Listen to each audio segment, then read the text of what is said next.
Hi there, this is Grooving and welcome back to my channel. Right, so today we're doing a bit of an artist breakdown, and the focus of this tutorial is actually going to be on Photek and about his techniques, and I'm really going to try and break apart especially how he would make and program his drums.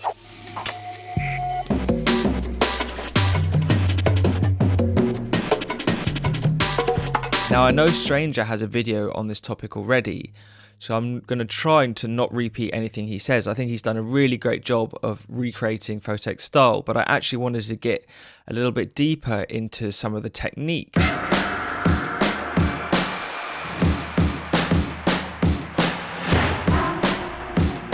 So for those of you who don't know very much about Photek, he was around right at the birth of drum and bass. I think it was sort of Shy FX and Goldie and the Roughridge Crew and Hype and Source Direct, and they were all in this little zone in London. I think they all lived like 10 minutes away from each other, and they kind of came up with the name drum and bass, and they're just right at the beginning of the genre. These are the people that made all those groundbreaking albums.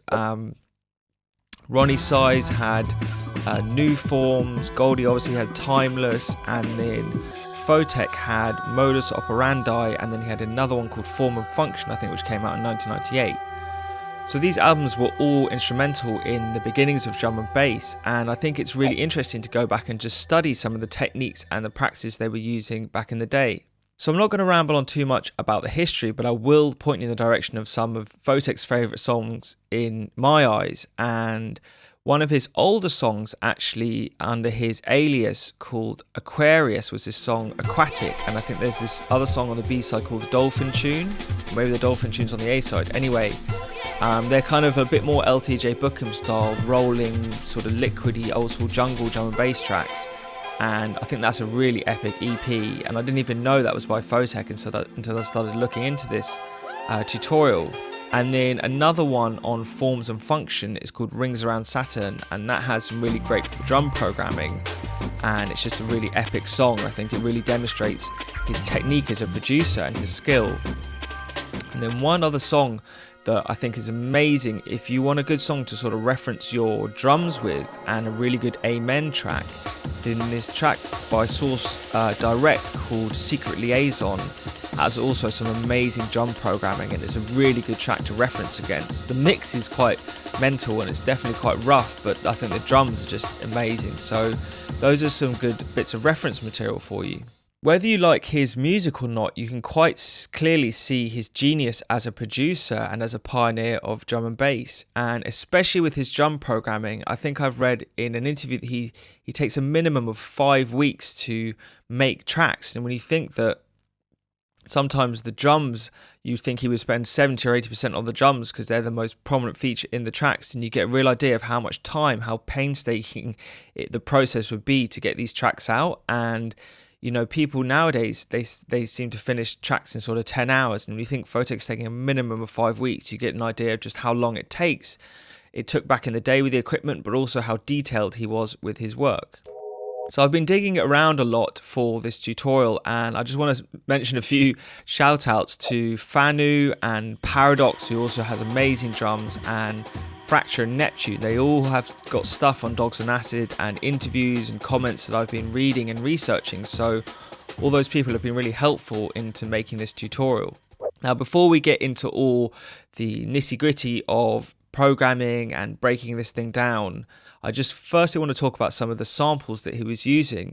He was obviously really influenced by Japanese culture and by jazz artists like John Coltrane and Miles Davis, but he was also using lots of samples and sample CDs that are around in that day. And if you're looking for a good place to get percussion, Photek style percussion, there's this sample pack on 0G called Junk Percussion, and that's got some really great hits and some of those really eerie, bowed, metallic sounds. And so if you're trying to recreate this style, that was definitely a sample pack he used, as well as the Jungle Warfare packs and some of the really common sample CDs that were around in those days. He would obviously also sample movies and take sounds from other records, and so when you're preparing samples for a project like this, you have so many avenues to go down. With YouTube now, it makes it so easy to sample, And for this project, I've created a huge list of custom made samples that I've made,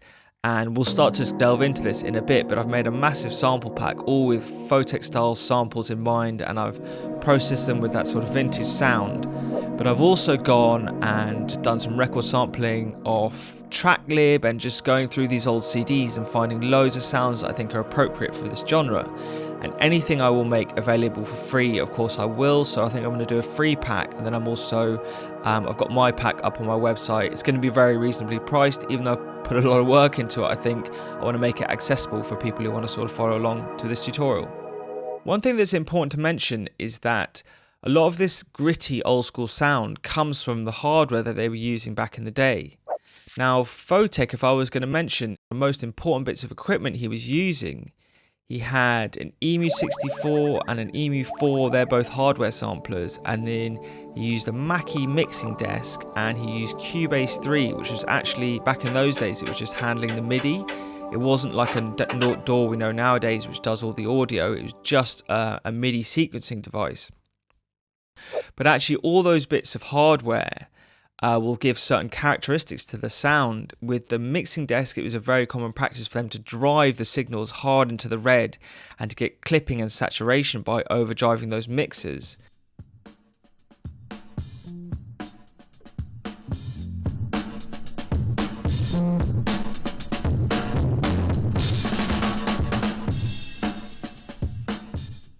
And this is very different from the digital saturation or clipping that we'd have if we overdrove a mixer in the DAW.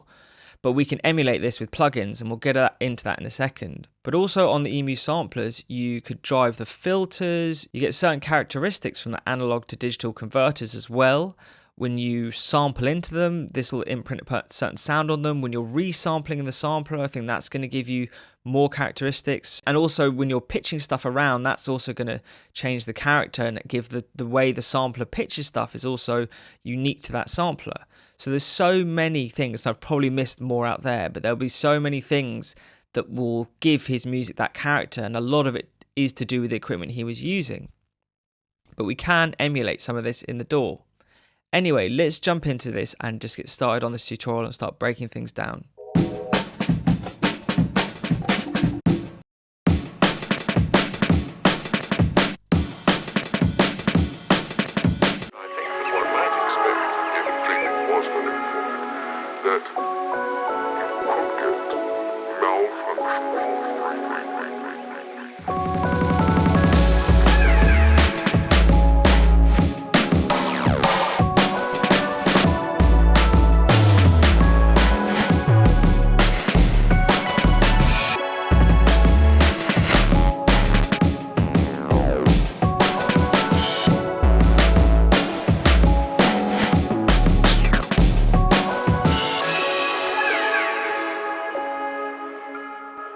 Right, so we're in Logic now, and I've got a drum break to get us started. It's something I've picked. It's by Stormy, and it's called the Devastator, and it just has that hard Photek-y style drums, and I think it's a good starting place to go from.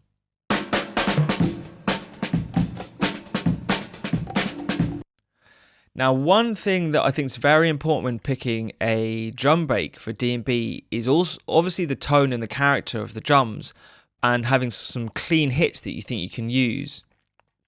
But also having a little ghost snare shuffle is really handy. And if you come in here, if I actually just get this little clip, you can see I've got a hi-hat here, a clean hi-hat, and a nice clean ghost snare. And those things are really fundamental to drum and bass. And if you listen to any of the really popular drum breaks, like the Think break or the Amen, they almost all have this nice hi-hat snare, ghost snare relationship, which is creating that DnB shuffle, which is really the sound of jungle and the sound of drum and bass, is that shuffling hi-hat and ghost snare relationship.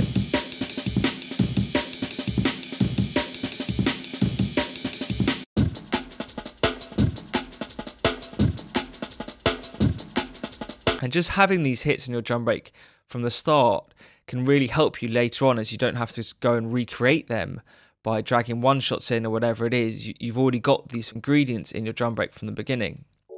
Now the first thing you'd have to do is get your drum break running at your song tempo. Now there's lots of ways to do this, but actually most of these artists like Photek and Fracture and Paradox, none of them really believed in time stretching, and the time stretching back in those days was not nearly as good as it is and transparent as it is nowadays. So what you would have to do is, firstly, it's a good idea to create a nice 2-bar loop to work with. And I can see the kicks here, so let's put a chop at the first kick, and everything's got to be done manually. So let's put a chop there.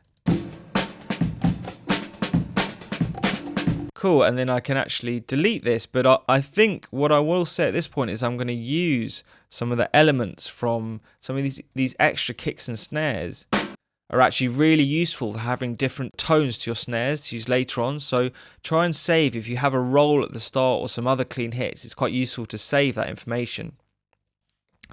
But anyway, we've got this break, and what we need to do is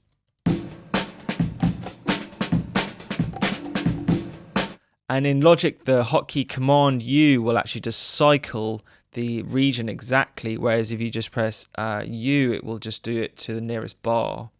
So select your region, Command U, and then you've got to go in and slice up every single chop. Now, one thing to note is you don't want to go super tight on everything. Sometimes just having slightly looser chops, this is only like a millisecond difference, and it's never really going to be audible, but it can just make everything a bit smoother if you're not chopping everything super tight to where the transient's starting or where the build-up of energy is starting. So just having a little bit of leeway there can be quite useful. And anyway, so you've got to go through and chop up every single hit, all the hi-hats, all the ghost snares, and you can see I've done that here with this drum break that I prepared earlier. Okay, so now we've got our drum break chopped up. Now, back in the day, what they would have to do then is actually resequence everything in MIDI just by ear and reprogram all the MIDI hits to follow the original drum pattern. But lucky enough for us, we don't actually have to do that anymore, and in Logic it's super simple. You can just convert this to a new audio region, and then you have the MIDI that all just comes through for you already. But there's a few little things we've got to do.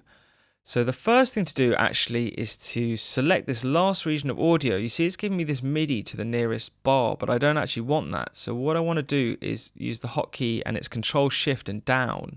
You can go to the start end of a region, and then I can chop this one with Command T to exactly the same place as the audio.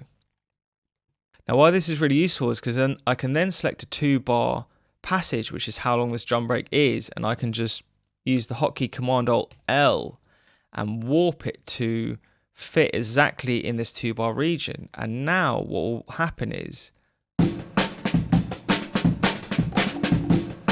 our drum break will now be running at our song tempo, and all that's happening here is actually that these hits are being gated off, and I have talked about this technique in Renoise before.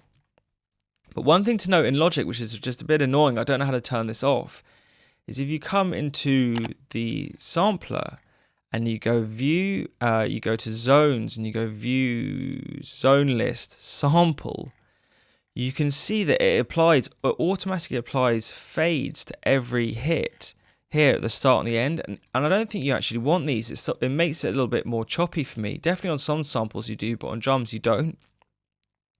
So I always come in and remove all those fades from the samples. So I just quickly want to say that all of these old school techniques really revolve around resampling, and just recording stuff off and bouncing it down is actually really helpful for committing to an idea and just moving on to the next stage of the process. So we can bounce down this MIDI, and now we've got our nice slice, and we can go on to the next step. So now the beautiful thing about using Logic and modern technologies, we don't have to bother with any of that technique anymore. All we have to do is actually just turn on flex slicing and drag our audio to fit with our 2-bar passage that we want. And it's going to give us pretty much exactly what we did before. If I give you a little AB from flex slice to old school warping, you can see they're essentially identical.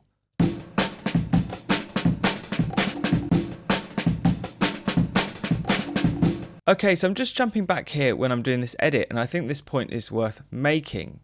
So even though the visuals of flex, when you flex something, makes it look like this waveform is being shrunk compared to this waveform and it's actually changing the details, when you go and render the waveform to a WAV file, you can see if I put these two, so this bottom one is the flex and this is the old school method of warping your breaks.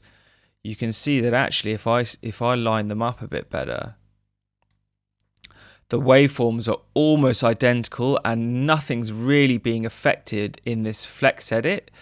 So I think it is actually a very viable way to do this. You know, these waveforms to me look almost exactly identical, especially in the transient part. So I think, and from reading online, that flex edit is doing something very, very similar to this old school method, where it's looking at the tails of the samples to find space rather than changing the transients of the hit and changing the details in the starts of the hits.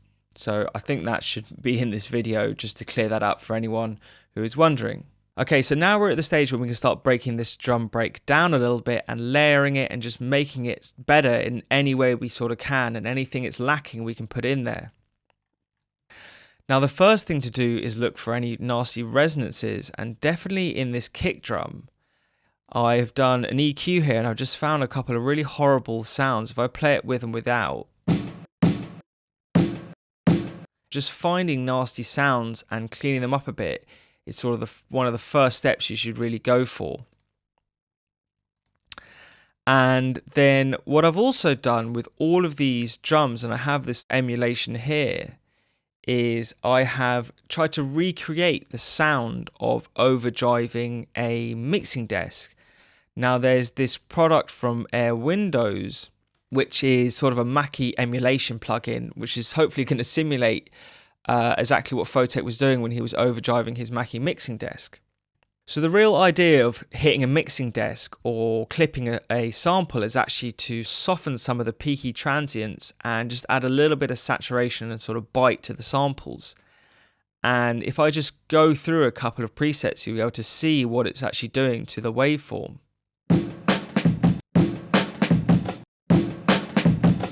You can see the way it's just flattening everything out. If I keep going, so obviously it can get really extreme and distorted.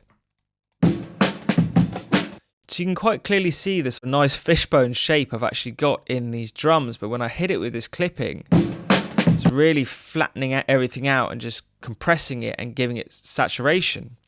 But usually I would go for something quite subtle here and not go too crazy with these settings and go somewhere in between the original drum hit and clipping. When you do too much of it, you just destroy the dynamics and the sound of your sample.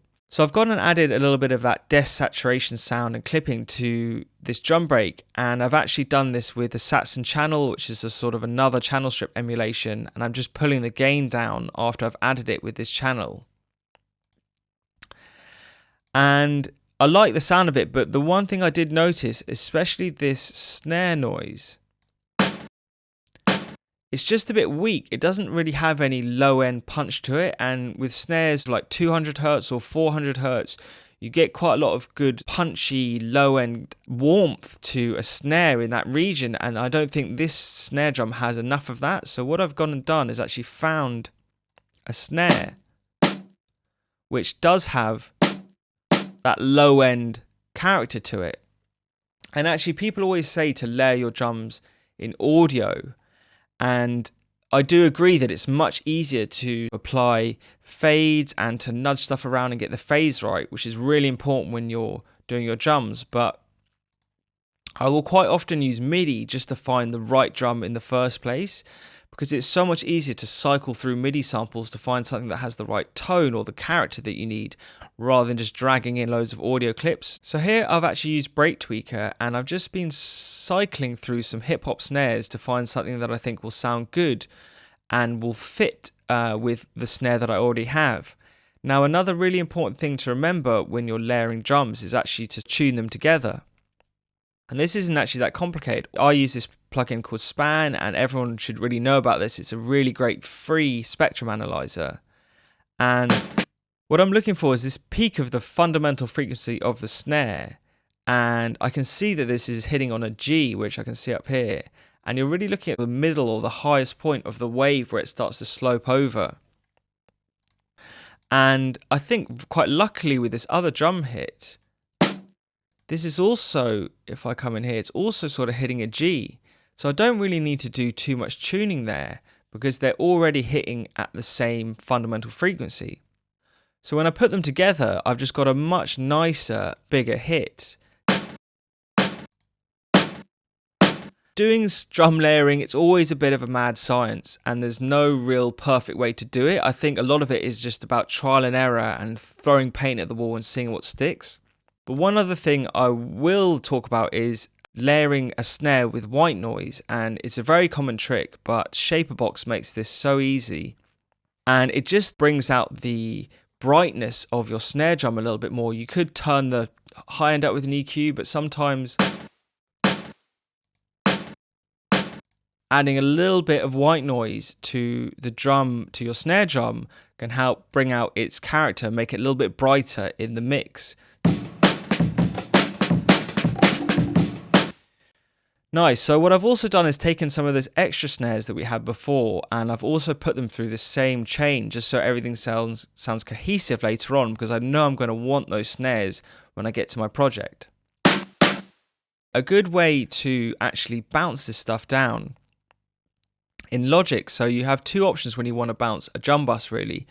You can either bounce the stereo output and then have to go and find the file, but actually sometimes I like to just record the bounces of the buses, especially if it's just a small little section. And so if you send your bus to a aux and then on the aux channel put no output on, and then you can come down to an audio track. Now this is right at the bottom of my project, but I'm routing that audio track into bus 32, and then I can just hit record on this track at the bottom here. Right, so before I jump into the next section, I quickly want to go over how we could emulate some of these vintage sounds and vintage techniques in the DAW. Now there's a few really cool plugins I'm going to point you in the direction of, and we're going to go over a few other interesting techniques. So firstly, this plugin RX950, it's actually super cheap. I think it's like 20 quid or something now, and it's an emulation of the Akai S950. And that was another really popular hardware sampler that was around back in the day and has been used on loads of jungle tracks, but it has a really nice filter and just a good crunchy sound. One thing to note is audio bandwidth, in terms of it's an Akai phrase I think they've used on those old samplers, and what it essentially is referring to sample rate, but the audio bandwidth to sample rate, you just times it by 2.5 and then you get sample rate. But anyway, I've just got a few presets here to go through, and just by sort of rolling down the bandwidth, even if you don't have the filter on, you get this roll off of the high frequencies which are being cut off by sample rate reduction, and this can be really pleasing and crunchy. And then you can also drive the input gain, and just a little bit here, like a couple of dB of drive, and then you can pull down the output level to match.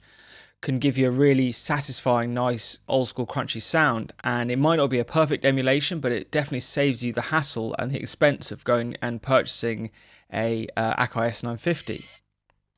So if I just go through a couple examples here, and we can just A/B, and you can hear all this harsh digital high frequency just gets cut off, even without the filter, just by rolling down the bandwidth. So maybe if we go sort of top down, and I'm going from 25 kilohertz here with just a little bit of clipping.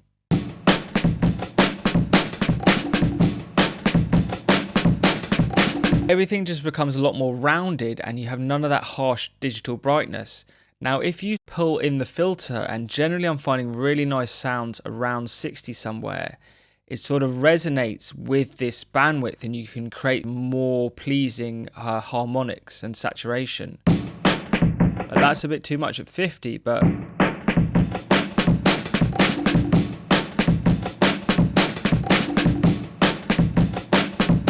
if I A/B this,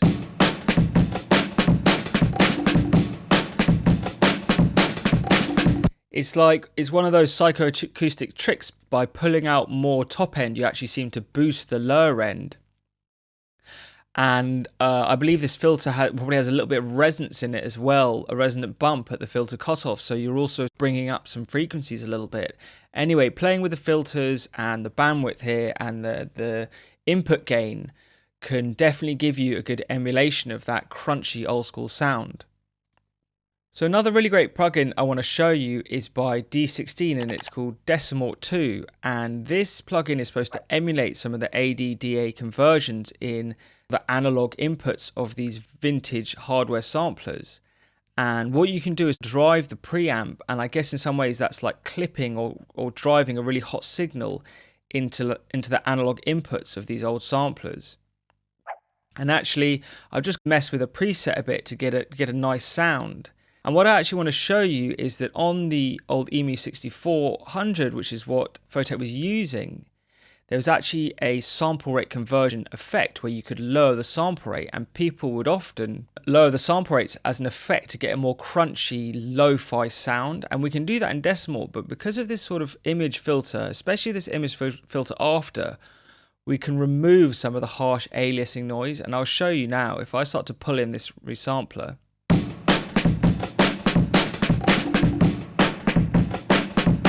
like it's super crunchy below there, anywhere between like 8K. Here you get a really nice crunchy sound, but it's really this images filter. If I take this off, you'll hear all this high pitch aliasing noise. I can actually show you as I pull it up.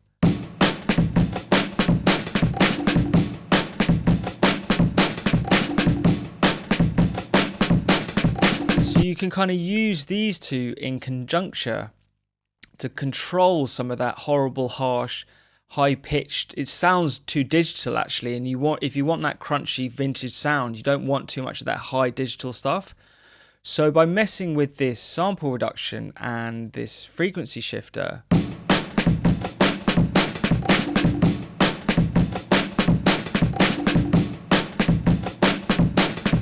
there's definitely some really pleasing tones in there, and you can also drive the preamp of this and then pull down the output volume. So another really great plugin here for emulating that old vintage style. Now, another trick which people used to do a lot was actually to pitch their samples up 12 semitones. This would save space, especially on the old devices like the SP 1200 and on the Akai S950. Because there was sort of a limited space on these floppy disks and they had limited sampling times, you would actually kind of whack up the semitone amount by 12 semitones and then sample in and pitch it back down. And just by putting it through that process, the sampler would imprint its not only its sort of resampling characteristics, but also its pitching characteristics and its algorithm on the sound to get it back to the original tempo. And whilst I don't have any of that analog gear, I do have a Digitact, and in running through that process of resampling it a whole bunch of times in the Digitact, you can emulate what you would be getting from these sounds. I think it's probably the Digitact makes it definitely crunchy and a bit thinner. It doesn't necessarily warm up the sound, but it definitely makes it more lo-fi. And I think it's just a cool technique, and you can also implement this in the DAW. But if I quickly just show you maybe some examples here of what the Digitact sounds like. Here is sort of one pitch all the way up to 6 times doing this process.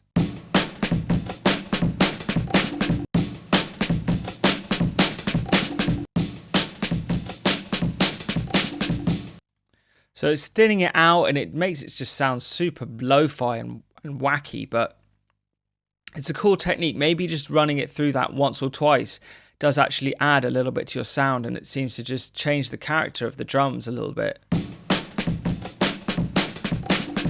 And still retains a bit of the punch and the whack that you don't want to lose entirely by overdoing this process.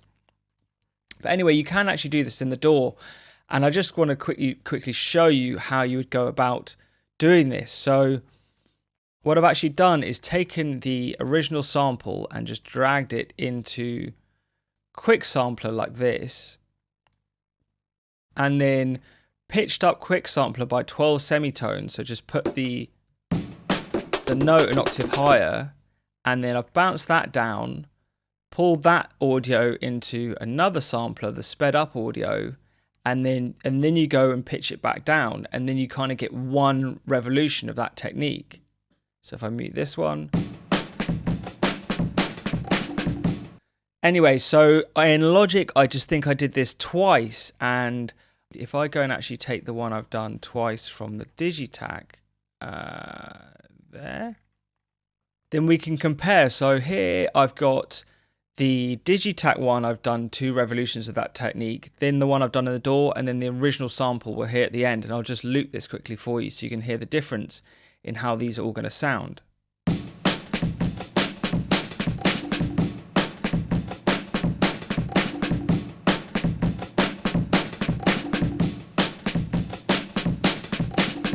You can definitely hear the way the Digitac just sounds way more authentic to do this technique with. Even though it thins the sound, it just makes it sound a lot more analog to my ears, and it removes some of that static digital, whatever it is that makes sounds sound like they come from a computer.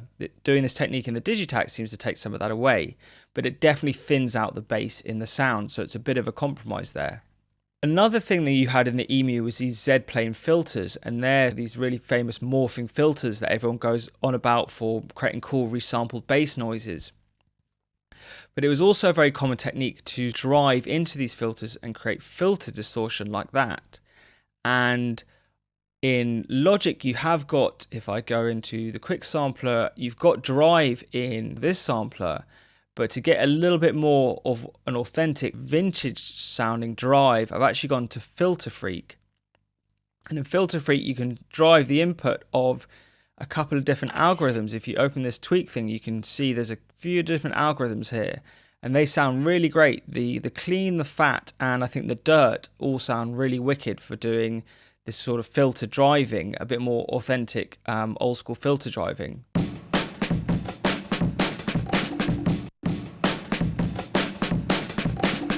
The fat one's sounding really nice to me because it's still really punchy, and then the dirt,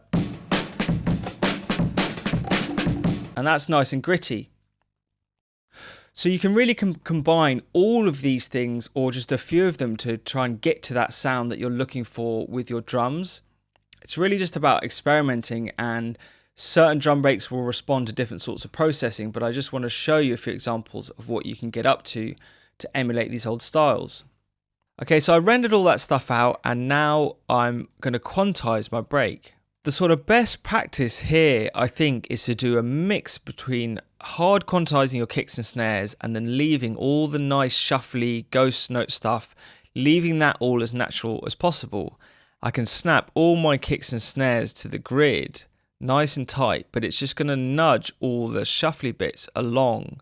And so you have this nice contrast where you're retaining some of the original feel, but you're also having your kicks and snares on the grid. And this is important because when DJs play your tracks, you want everything to sound tight. If all your kicks and snares are all over the place, it's going to sound a bit mental and be really hard to mix in the club. So you want your kicks and snares on the grid, but it's nice to have the shuffly bits a little bit off. Another reason for having your kicks and snares on the grid is actually it's going to make it a lot easier when we go to program later. And I'll show you much later in this tutorial why this is so important, but I would really recommend at the very least just having your main downbeat kicks and snares on the grid. So I've rendered that out, and now we're going to get into sort of the meat of this preparation stage. Now, one thing Photek was really well known for was actually the way he would make these custom breaks, and he would combine single hits and one-shot samples and layer them from all kinds of different places, sampling from vinyl and taking little hits from all kinds of records and then piecing it all back together. I think one thing that's really worth talking about is if you're making a drum break from scratch, you can put some really vital elements in it. And one of the things I think is really essential for drum and bass is to have this double ghost note hi-hat shuffle. And the Think break has this, and the Amen has this, and lots of those really useful sort of classic drum and bass breaks will have this. And what it actually is just this hi-hat ghost snare, hi-hat ghost snare. But you could obviously just repeat this initial shuffle, but what makes it natural or sound good is having the variation in these hits. And I'll show you, if I get the think break here, I've actually sort of based my, not the groove of the amen, but just the way the beats are programmed. If I go in here and just listen to the shuffle in the think break, we have this hi-hat here, then we have a ghost snare, hi-hat, ghost snare. But what's interesting is that this ghost snare and this ghost snare have different tones. There's slightly different pitches, there's slightly different EQ settings and brightness to them, and it's the same with the hi-hats. And so to make our drum break that we're using sound realistic, like a real drummer's actually made it, we have to sort of copy what they're doing with those shuffles. So rather than just repeat this section, what I've actually done is just copy this down to a new track, and then I've gone, and then on this one, I'm not sure if I've missed, here we go. So for the hi-hat, I've got this one here, and I haven't made it too different, but what I've done is just change the fine tune amount a little bit, and then I've changed the EQ setting a little bit. And so I'm just getting some slight variation in my hits.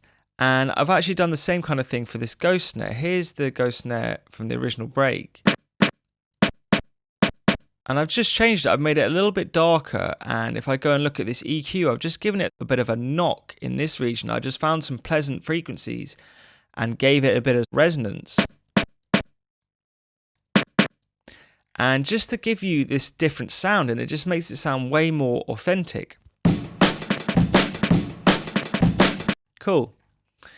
So the other thing that I thought I might need is just to see how those extra snares are going to sound in our drum beat. And I'm also just starting to think of rhythms and patterns in my head that might be useful. All of this stuff I can just resample and bring into Renoise later on, which is the program we're going to do our programming in and sequencing in. Right, so another really useful thing to have is long quarter note or even half note length kick and snare samples, but very often your break will not have these samples in.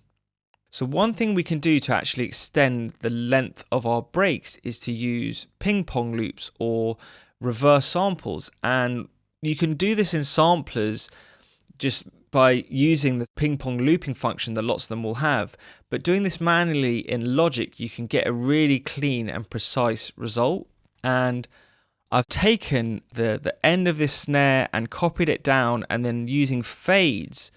But where this technique gets really detailed, and I actually learnt this from Fracture on the Dogs on Acid tutorial, is if you control the amp envelope of these reverse samples and the room sound that you're trying to piece together, you can really sort of extend the whole thing and create this cohesive sounding tail. And so now I've made this kick drum, which was a quarter note in the beginning, I've now got it to a half note length with this technique. And if you listen to this, you can hear there's a little bit of overlapping in the room sound, but it's very, very hidden away. And once I've layered other sounds over the top of this, I think it's going to completely camouflage what I've done. Right, so I'm going to keep reiterating it, but the whole point of this process is to just resample what you have and then try and analyze it again and see what's missing. And here I've taken this break again and just felt that the kick drum could have a little bit more weight to it. And so I've gone back to layering again.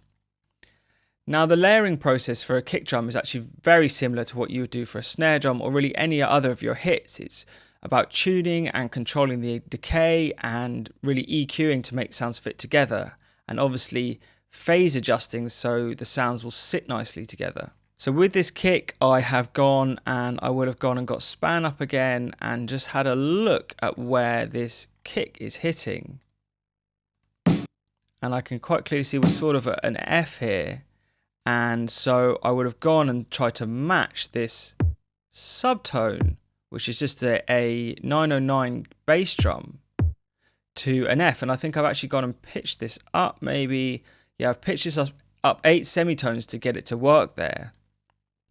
And then another thing I've done is really control the decay of this kick drum. Now if you listen to this sample above, all of this stuff is just sort of air. and room sound, and there's no sub frequencies in there.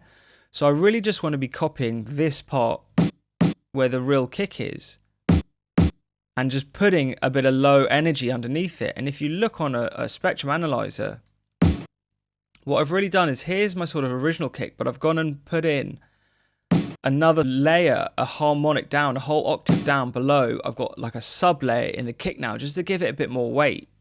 And if I turn this on, you can see this come through. And it's just giving it a bit more power, and it's going to make it sound a bit better on subby speakers. It's going to give it a bit more weight. So I've taken that all and then I've applied it to that think break that we were doing. So I'm always building on my main idea of having this think break as my core sound, because I really want to have that shuffle, that double shuffle in my final break that I'm going to use for my project. Something that I think is not really talked about enough in drum break layering and when building these breaks is how to add one shots and how to get the tone of them to work with your original break. Now, one thing I will say is it's really hard to fit trappy one hits or modern sample pack hits into an old school break. They're great for layers, but to actually have them as standout instruments or percussion in your break, it's very hard to get the tone right, because the digital recordings are going to sound so different from your original drum break. But there's a few techniques that we can use to merge everything together and to get the sound right. One thing obviously is to use the right samples, and I'll point you in the direction of a really good free sample pack on Reddit. I think it's called The Crate, and someone's just gone and taken lots of one-shot hits off a whole load of different breaks and put them in a nice pack. And this is something that Photek would do a lot, is use hits from all over the place. So I think it's true to the style to bring in some hits from other vinyls and from other records. So I have this ride here, and it is quite low in the mix, but I think it is a good example of just how you can use convolution reverb actually to merge sounds into your drum break. So what I've actually done is I've taken a snare drum from my original break, just a normal snare, if I take the effect off. So what I've done is actually put on this delay plugin, but if you put the delay time really short and you turn up the diffusion, you can turn it into a reverb. And if I just play the snare now, you can hear it creates a really nice reverb tail, which is sort of an impression of our room sound from our snare. So we're trying to just enhance the room sound that we had in the snare, and then we're going to apply that to our rides or whatever other percussion we're going to have in our project. So I've rendered out that snare drum with the extended room sound on it. And in Logic, there's Space Designer, and what you can actually do is just drag that audio file into Space Designer, and then just messing with the dry and wet and sometimes the length, you can really try and find a setting that works for you. But if I just A/B this, it makes it sound a lot more dusty and old school. Now, another thing you've always got to do is when you're using convolution techniques, there's always nasty resonances that creep in. So always be on the lookout for low end mud and nasty resonances that are coming in. And you can just use that to sculpt it to fit a lot better with your track. So another really good place to get your convolution reverbs, especially if you're not using Logic, is Trash 2. And for this hi-hat here, I've got an open hat, and I'm actually using both convolution and both Logic and this convolve setting. But what I'll often do is just come into the presets and click through until I find something that's fitting with my track better. And they all give you completely different tones, and hopefully you're going to find something eventually which is going to fit nicely with the track, especially if you play with the dry and wet. So I did mention about controlling nasty resonances, and here you can see I've done an even more extreme example where I've obviously got loads of sounds that I didn't like in this original drum hit, but with a nice EQ pulling out all of the resonances and all the low end mud, I've got a much cleaner sound to work with.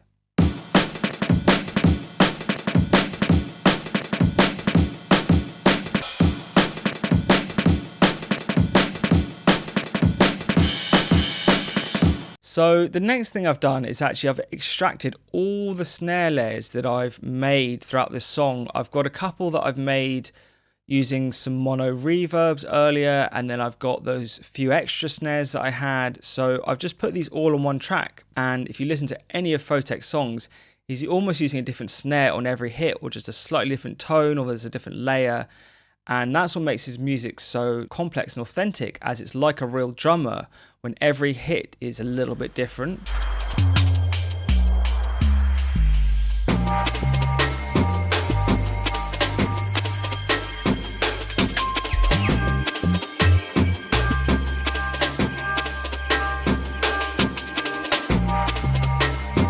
So having a good arsenal of different snare hits is definitely a very important thing to have.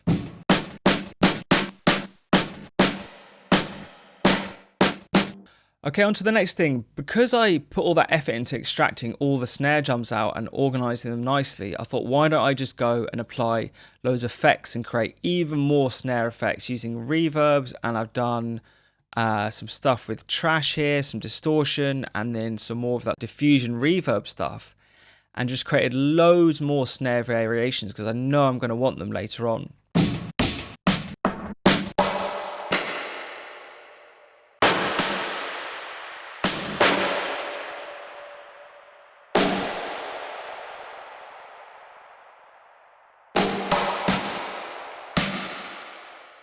And I've got absolutely no problem with printing the reverbs there at all. It's really just a sound design stage, and I know I'm going to end up putting reverb on them in my project, so it's not an element that I don't mind having just swamped in reverb. I think it's quite practical actually, and then you can just trigger it from a sampler and you don't have to worry about any extra effects.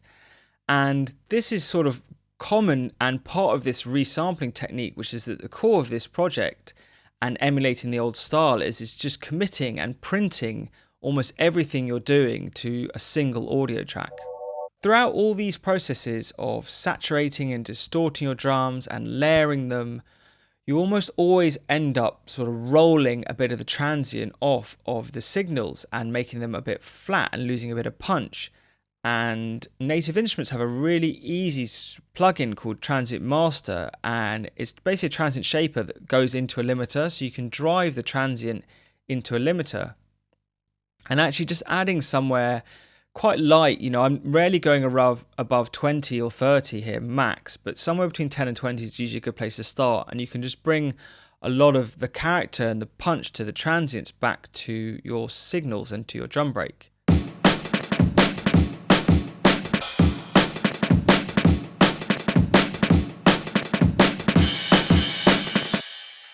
Okay, so we're nearly there now. I've just got a few more things I want to go through. Firstly, I want to talk about filtering. Now, in the EMU E6400, which Photek was using, there are these very famous ZPlane filters. And what these essentially are filters which have two different states and you can morph between them. Now, I don't actually have access to any ZPlane filters, but what I do have access to is Filter Freak. And in this Filter Freak 2, you can have two different filter settings which you can morph with by setting them both to different MIDI parameters. Anyway, I thought it would be a fun exercise to just run my entire drum break through and just play with loads of filter and phase effects and see what I could come up with. So what I ended up doing was just creating this huge section of all these different filter effects, and some are phasery and just lots of sweeping and all that sort of stuff. And rather than leave myself the effort later on of having to go through and sort all of this, I've just taken the best bits out of all those chops and put them together into one file. And my idea here is that I could then take this into Renoise and just put slice markers into this one file, and then I could use that to layer, or I could swap out hits from my other break with this filter effects break, and just giving myself more tools and more ingredients to make my track later on.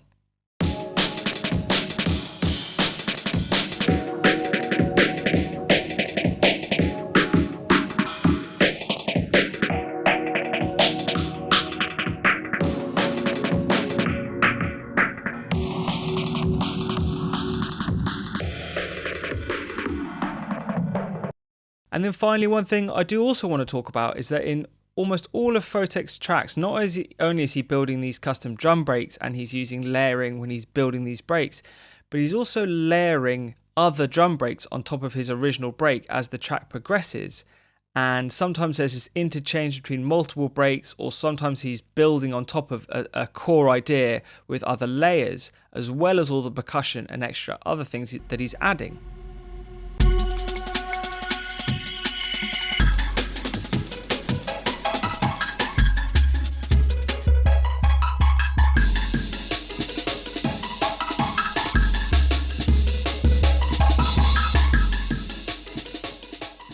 And so just to give myself some options later, I wanted to have another break which I'd quantized nicely, which was running at my BPM. And I just found this one on Jungle Warfare. And it's a nice clean break, a lot more snappy than the one I'm using in my project, but I think it will sound good filtered, or I just think it's a nice break to layer with the one I have, and it's very malleable. But what I firstly did was just take that original pattern and flip it up and put that double shuffle in and just make it a more workable break for drum and bass programming, a more usable break. And then I've run it through all the same processes and I've quantized it. I ran it through that Saxon channel again. And then I've also used this thing called the Aphex Vintage Exciter. And on the old emus, there was actually this thing called Aural Exciter. And it's very similar. It sort of saturates and excites the high frequencies. And so rather than having to use an EQ to boost the high frequencies, you can actually just use an exciter to do it. And it can get really harsh when you do too much of it, but it sounds quite nice and pleasant at mid to low ranges. And if I just show you here, it gets a bit crazy there.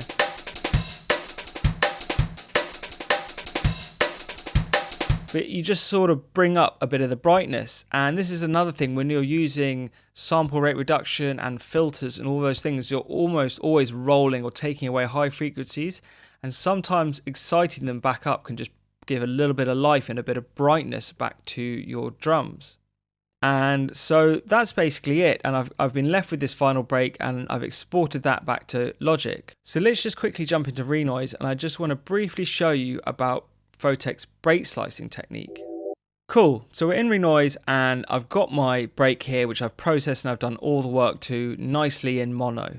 So Photek, in a few interviews and when I watched a documentary about him showing his studio and showing him working on Cubase, you can quite clearly see the way he's using this long slice technique, and he actually calls it chopping in trisets. What I think he means by trisets is chopping at the kick and the snare and then the shuffly percussion stuff. This is how I'd start doing the breaks. If you listen to this line here, that's just the one straight up break as it was. This is the kick drum here, and this is the snare, so you can split it. And you can do whatever you want with it really. I'll just do a stupid pattern here.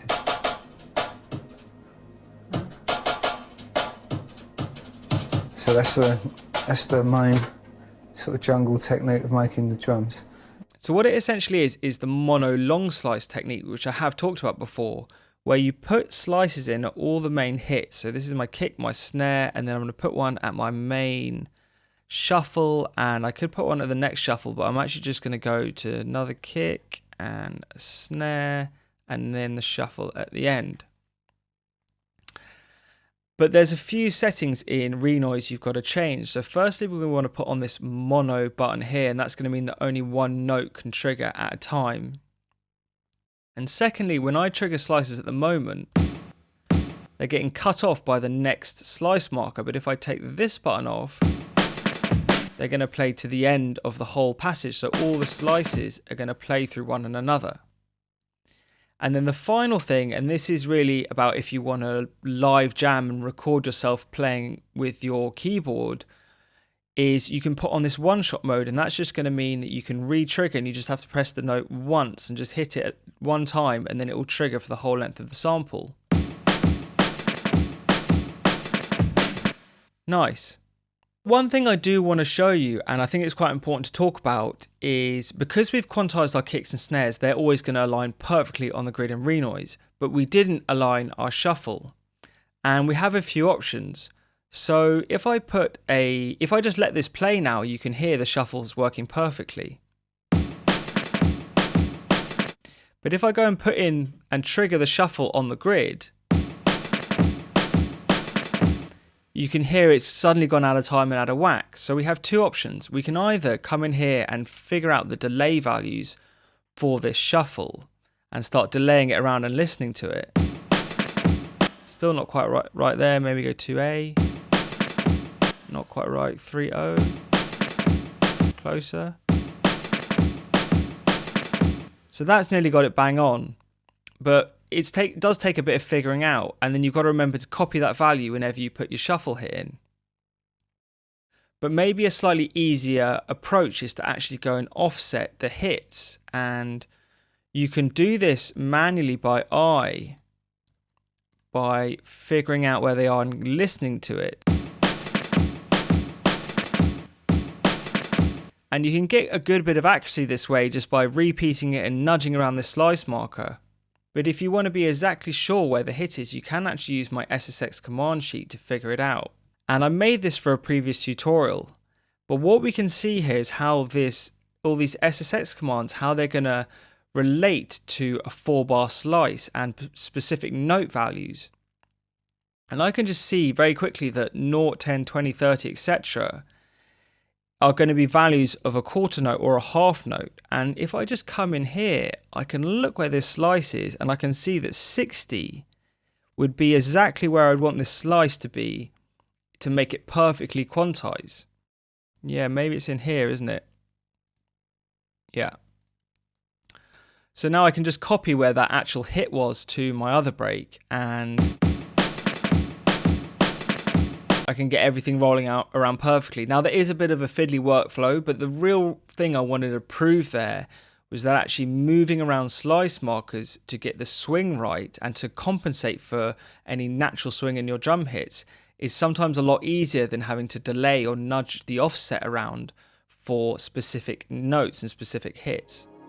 Anyway, I think I'm going to do another tutorial and go through some more production stuff and talk about some of the layering and getting into some of the nuances of how to really recreate his style. But I hope it has been useful. I've really tried to break down Photek's style as much as I could and all the tips and tricks that he was getting up to and that people were using back in the day. So yeah, I hope this has been useful anyway, and I'll catch you soon on my channel. Peace.